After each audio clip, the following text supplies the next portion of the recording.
Hello नमस्कार, मैं विकास और लेके आया हूँ आज आपके लिए कुछ खास। आज हम बात करेंगे एनपीएस और यूपीएस की। Which option is better for central government employ? So let's break down these schemes. First, NPS. NPS अर्थात नेशनल पेंशन सिस्टम। यह एक पेंशन योजना है जिसका उद्देश्य केंद्र सरकार के कर्मचारियों को सेवानिवृत्ति के बाद वित्तीय सुरक्षा प्रदान करना है। एनपीएस में एम्प्लॉय के बेसिक प्लस डीए का 10% अंशदान तथा भारत सरकार के द्वारा 14% अंशदान जमा होता है। अब आपके मन में यह सवाल उठ रहा होगा कि इस अमाउंट का क्या होता है, यह कहाँ इन्वेस्ट होता है और किस प्रकार इन्वेस्ट होता है, और रिटायरमेंट के बाद में इस इन्वेस्टमेंट अमाउंट में से एम्प्लॉय को क्या मिलता है, उसे कितनी पेंशन मिलती है और एक साथ उसे कितना अमाउंट मिलता है। तो आइए जानते हैं इन सभी सवालों के आंसर्स को। एनपीएस स्कीम में सबसे पहले एनपीएस सब्सक्राइबर को एक पीएफएम अर्थात पेंशन फंड मैनेजर का सिलेक्शन करना होता है। यह पेंशन फंड मैनेजर्स पीएफआरडीए द्वारा रजिस्टर्ड होने चाहिए, जैसे कि LIC, SBI, UTI, ICI prudential, Kotak Mahindra. ये सभी पीएफआरडीए द्वारा रजिस्टर्ड है। पीएफआरडीए एक विनियामक एजेंसी है जो पेंशन फंड को रेगुलेट करती है। पीएफआरडीए मतलब pension fund regulatory and development authority. जब एनपीएस सब्सक्राइबर पीएफएम अर्थात पेंशन फंड मैनेजर को सिलेक्ट करता है तो उसके बाद में उसे एक इन्वेस्टमेंट स्कीम का और सिलेक्शन करना होता है।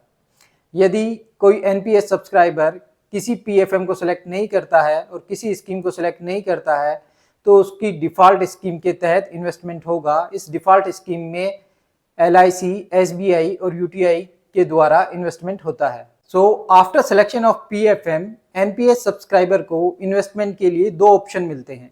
एक तो है एक्टिव चॉइस और दूसरा है ऑटो चॉइस।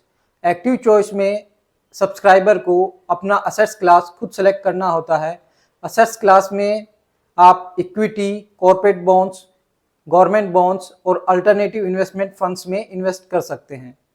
तो एक्टिव चॉइस में आप यह डिसाइड कर सकते हैं कि आपको इक्विटी में कितना करना है, कॉर्पोरेट बॉन्ड्स में कितना करना है, गवर्नमेंट बॉन्ड्स में कितना इन्वेस्ट करना है। जबकि ऑटो चॉइस के अंदर आपकी एज और रिस्क प्रोफाइल के अकॉर्डिंगली असेट्स क्लास का सिलेक्शन ऑटोमेटिक हो जाता है। रिस्क प्रोफाइल से मतलब है कि NPS subscriber high risk, moderate और लो रिस्क में से किसी एक का सिलेक्शन करेगा। यदि वो हाई रिस्क का सिलेक्शन करता है तो उसका इन्वेस्टमेंट इक्विटी में ज़्यादा होगा, और अगर लो रिस्क का करता है तो उसका इन्वेस्टमेंट इक्विटी में कम होगा और डेब्ट फंड में जैसे कि कॉर्पोरेट बॉन्ड्स और गवर्नमेंट बॉन्ड्स में ज़्यादा होगा। इसमें भी आपका इन्वेस्टमेंट आपकी जैसे जैसे एज बढ़ती है उसके अकॉर्डिंगली आपका इन्वेस्टमेंट इक्विटी से डेब्ट फंड की तरफ बढ़ता जाता है। जब आप रिटायरमेंट के करीब होते हैं तो तब आपका ज़्यादातर इन्वेस्टमेंट डेब्ट फंड्स में अर्थात कॉर्पोरेट बॉन्ड्स और गवर्नमेंट बॉन्ड्स में होता है, जिससे कि आपको एक निर्धारित पे आउट मिल सके। आफ्टर रिटायरमेंट इसमें आपको क्या मिलेगा? मान लीजिए आपका टोटल जो कंट्रीब्यूशन है वो 1 करोड़ रुपए होता है और इस पर आपको जो 10% के हिसाब से रिटर्न मिलता है और रिटायरमेंट पर इस रिटर्न को जोड़कर आपका टोटल जो कॉर्पस है वो 2 करोड़ रुपए हो जाता है। तो इस 2 करोड़ रुपए का आप 60% विड्रॉ कर सकते हैं रिटायरमेंट के टाइम पे, और जो 40% अमाउंट बचेगा उसकी आपको एक पेंशन स्कीम परचेज करनी होगी। इसी 40% अमाउंट के द्वारा आपकी पेंशन तय होगी। अमूमन जो ये 40% कॉर्पस है इसका 6% एनुअल पेंशन मिलती है।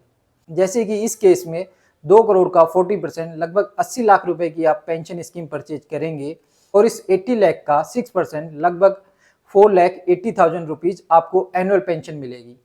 एनपीएस में एम्प्लॉय की डेथ के बाद में एम्प्लॉय की फैमिली है उसे भी पेंशन कंटिन्यू रहेगी, और फैमिली चाहे तो इस 40% कॉर्पस को एक साथ ले भी सकती है। आइए जानते हैं अब यूपीएस के बारे में। यूपीएस एनपीएस से एक अलग सिस्टम नहीं है, यूपीएस एनपीएस का ही एक पार्ट है। यूपीएस एनपीएस सिस्टम के तहत ही एक अलग से ऑप्शन दिया गया है। दरअसल केंद्र सरकार के कर्मचारियों की मांग थी कि उन्हें भी पुरानी पेंशन की तरह लगभग 50% बेसिक पे का पेंशन मिले। इसीलिए केंद्र सरकार एनपीएस सिस्टम के तहत ही एक यूपीएस का ऑप्शन लेके आई है। यूपीएस यानी यूनिफाइड पेंशन स्कीम। यह 1 अप्रैल 2025 से लागू है। इस पेंशन में आपको अशोर्ड पे आउट मिलेगा। इसमें यदि एम्प्लॉय की क्वालिफाइंग सर्विस 25 साल हो जाती है तो उसे उसके सेवानिवृत्ति से पूर्व के जो 12 महीने हैं उसकी औसत बेसिक पे का 50% पे आउट मिलेगा। अगर यदि उसकी क्वालिफाइंग सर्विस 25 साल से कम है तो उसी प्रोपोर्शनेट में उसकी पेंशन कम हो जाएगी। यूपीएस का ऑप्शन सिर्फ उन्हीं पर लागू होगा जो कम से कम 10 साल की क्वालिफाइंग सर्विस कर सकते हो। यूपीएस में कम से कम 10,000 की पेंशन का प्रोविजन है। तो जिन लोगों की क्वालिफाइंग सर्विस कम होती है लेकिन यह 10 साल से ज़्यादा होनी चाहिए और यदि उनके कॉर्पस से 10,000 की पेंशन भी नहीं मिलती है तो उन्हें यूपीएस ऑप्ट करना चाहिए, क्योंकि इसमें 10,000 न्यूनतम पेंशन तो मिलेगी ही मिलेगी। यूपीएस में आपको पेंशन अमाउंट पर डीए भी मिलेगा, जबकि एनपीएस में डीए नहीं मिलेगा। अब यूपीएस में अंशदान किस प्रकार से कटेगा और यह कहाँ इन्वेस्ट होगा, आइए इसके बारे में जानते हैं। यूपीएस में दो फंड बनाए गए हैं, एक है इंडिविजुअल कॉर्पस और दूसरा है पूल कॉर्पस। इंडिविजुअल कॉर्पस में एम्प्लॉय के बेसिक पे प्लस डीए का 10% तथा इतना ही भारत सरकार अंशदान देगा, अर्थात इंडिविजुअल कॉर्पस में कुल 20% अंशदान जमा होगा। पूल कॉर्पस में भारत सरकार अतिरिक्त 8.5% का अंशदान और देगा।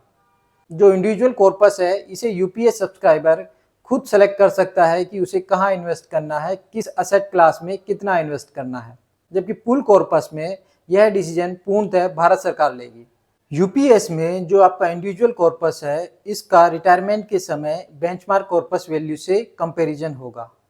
ये बेंचमार्क कॉर्पस वैल्यू क्या है? बेंचमार्क कॉर्पस वैल्यू पीएफआरडीए द्वारा समय समय पर निर्धारित डिफॉल्ट पैटर्न इन्वेस्टमेंट स्कीम के अकॉर्डिंगली आपके इन्वेस्टमेंट की वैल्यू होती है। यदि आपका इंडिविजुअल कॉर्पस बेंचमार्क कॉर्पस से कम रह जाता है तो आपको डिफरेंस अमाउंट जमा कराना होगा, और यदि आपका इंडिविजुअल कॉर्पस बेंचमार्क कॉर्पस से ज़्यादा हो जाता है तो आपको डिफरेंस अमाउंट मिल जाएगा। अब आप जानना चाहते हैं कि सेवानिवृत्ति पर यूपीएस में आपको क्या मिलेगा, आपको कितना पैसा एक साथ मिलेगा और मंथली कितनी पेंशन मिलेगी। अशोर्ड पे आउट का जो फॉर्मूला है वो इस प्रकार है, P/2 into Q/300 into IC upon BC।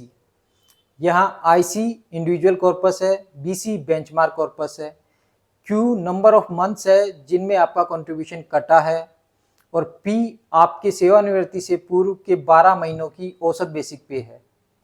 अर्थात आपकी 25 साल की क्वालिफाइंग सर्विस हो जाती है, 25 साल में आपके 300 मंथ्स होते हैं, तो 25 साल की क्वालिफाइंग सर्विस हो जाती है तो आपको सेवानिवृत्ति से पूर्व के 12 महीनों की औसत बेसिक पे के 50% के बराबर पेंशन मिल जाएगी। इसमें आपको डीए भी मिलेगा। लेकिन आपको जमा कॉर्पस में से कितना पैसा मिलेगा, आप यह जानना चाहते हैं।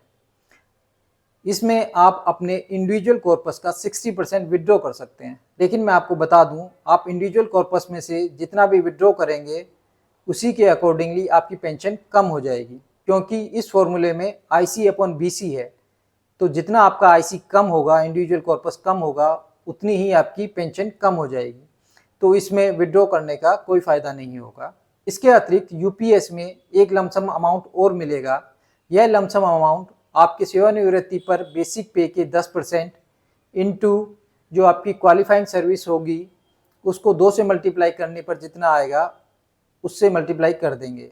जैसे कि मान लो आपकी सेवानिवृत्ति के समय आपकी बेसिक पे 1 लाख रुपए है, तो इस 1 लाख का 10% अर्थात 10,000 रुपये, और मान लो आपकी क्वालिफाइंग सर्विस 25 साल की होती है, तो 25 साल को आप 2 से मल्टीप्लाई कर दीजिए 50, आपको 50 इंटू 10,000 लगभग 5 लाख रुपए आपको लमसम अमाउंट इसमें मिलेगा। मैं आपको बता दूं कि यूपीएस को ऑप्ट करने की जो अंतिम समय सीमा है वो 30 जून है। तो यह समय आ गया है जब आपको यह सुनिश्चित करना है कि आपको एनपीएस लेना है या यूपीएस लेना है। अब आप सोच रहे हैं कि आप अपनी वर्तमान बेसिक पे के आधार पर यह कैसे डिसाइड करें कि आपके लिए एनपीएस बेनिफिशियल होगा या यूपीएस बेनिफिशियल होगा। इसके लिए एनपीएस ट्रस्ट ने एनपीएस कैलकुलेटर और यूपीएस कैलकुलेटर बनाया हुआ है। एनपीएस कैलकुलेटर में आपको अपनी एज, बेसिक पे, जो सालाना आपको बेसिक पे में इंक्रीमेंट, अनुमानित जो इंक्रीमेंट होगा, जनरली 3% का इंक्रीमेंट लगता है, लेकिन कई बार आपको प्रमोशन मिलता है, कई बार पे फिक्सेशन आ जाता है, तो आप लगभग 5% का इंक्रीमेंट एनुअल मान के चलिए।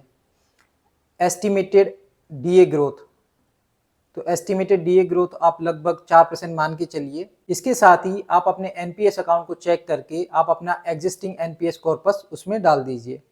तो एनपीएस कैलकुलेटर आपको कैलकुलेट करके बता देगा कि आपको सेवानिवृत्ति पर आपका कितना कॉर्पस इकट्ठा होगा, इसमें से आपका 60% विड्रॉल कितना होगा और 40% कॉर्पस पर आपको कितनी पेंशन मिलेगी। दूसरी ओर आप यूपीएस कैलकुलेटर में भी यह सब फीड करके कैलकुलेट कर सकते हैं कि आपको यूपीएस में कितनी पेंशन मिलेगी।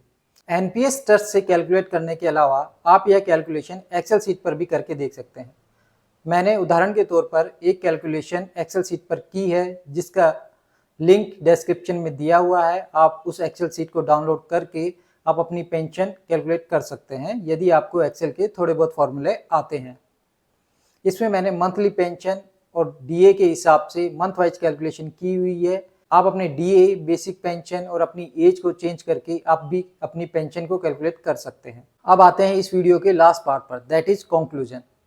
मुझे पर्सनली एनपीएस ज़्यादा बेटर लगा। क्योंकि एनपीएस में आपको एक अच्छा खासा कॉर्पस मिलता है और यदि आप इस कॉर्पस को इन्वेस्ट करते हैं तो इन्वेस्टमेंट पे जो रिटर्न मिलेगा प्लस में जो एनपीएस की पेंशन होगी वो आपकी यूपीएस पेंशन के लगभग बराबर होगी और शुरुआत के ईयर्स में तो उससे ज़्यादा ही होगी।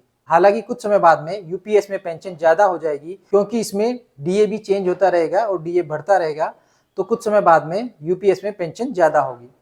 लेकिन यह आप पर डिपेंड करता है, आपको एक लमसम अमाउंट ज़्यादा चाहिए, लिक्विडिटी ज़्यादा चाहिए या आपको मंथली पेंशन ज़्यादा चाहिए। So it's depend on person to person.